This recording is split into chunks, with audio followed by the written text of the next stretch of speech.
My formal education is political science and economics, which I loved, and I thought I was going to be a professor. However, my passion has always been art.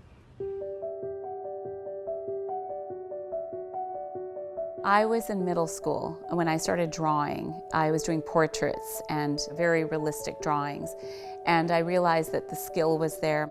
I felt like it gave me that confidence. I can do this. I can draw. I can do representational work. Through that, I was able to evolve and expand and experiment, do different kinds of pieces.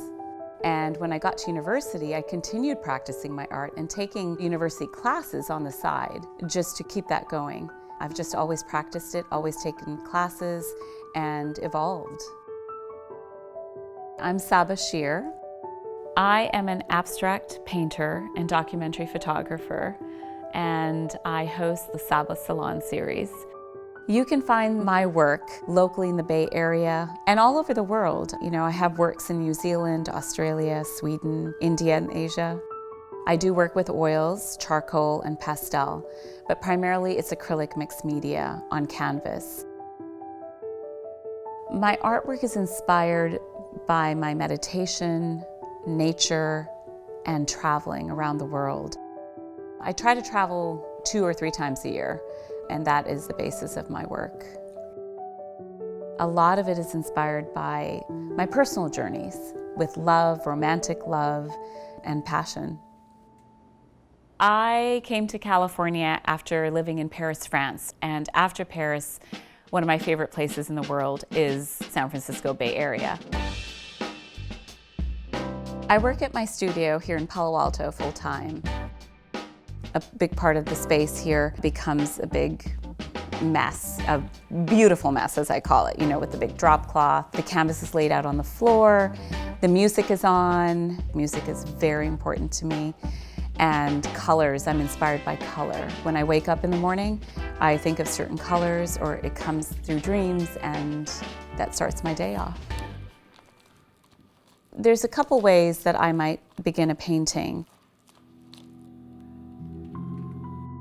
The last body of work that I've been doing, it starts with the blank canvas, and it starts with a color in mind. I do a big splash of color, and then it starts building from there, and shapes and figures start appearing. After certain experiences I've had, whether it's emotional or if I've been out in nature, that is what inspires me. The blues of the ocean, for instance, like a big body of work is blues, and it's the oceans. Whether I was in Bali or the Maldives, I bring that onto the canvas. I grew up with art in my family. My mother's a full-time artist, quite prolific, a musician, a painter. My father is a math professor, but also a writer, so I had a very creative environment. I think that was the beginning. Some of my memories of growing up, especially in the weekends, my mother would start playing some beautiful music, world music. You know, she'd be cooking this big Indian breakfast. There'd be people coming over. She had just finished a painting and she wanted to show her friends. And sadly, my father passed away 2 years ago. And as I was thinking about him, I remembered how he used to bring people in. Just very giving, very generous in a warm way, and bring people into the home, even strangers. Not strangers, but enough that he knew that they would be like-minded. So growing up with that atmosphere and the people that they invited, it was the most interesting group of people. And the conversations related to philosophy, art, politics, it would get heated. So I thought, you know, I'm going to start that in my art studio. It's very holistic for me. It just kind of feeds me and my art. One of my salons that was really wonderful was the art of Indian classical dance. And this wonderful woman that I met when I was an expat in Bangalore, she's in tech, but she's an Indian classical dancer on the side. And she spoke about the art and the classical music and the philosophy, and then she performed.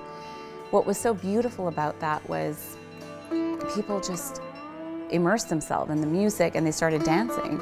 And people who normally would not take part in something like that. I think a lot of the success has been due to my experiences directly with people, with my clients. It's been word of mouth, and that has grown tremendous. I've had shows in the city from Google New York, San Francisco, Mountain View, Cisco headquarters in the city, the former B of A building in San Francisco, New York City and Chelsea. It's been grassroots. I mean, this is a dream come true, this job, that I can support myself being an artist. Being an artist brings me so much joy because never did I think that I could be doing this for a living. To engage with fascinating people, to collaborate with fellow artists and creatives, and to paint every day. It's such a gift.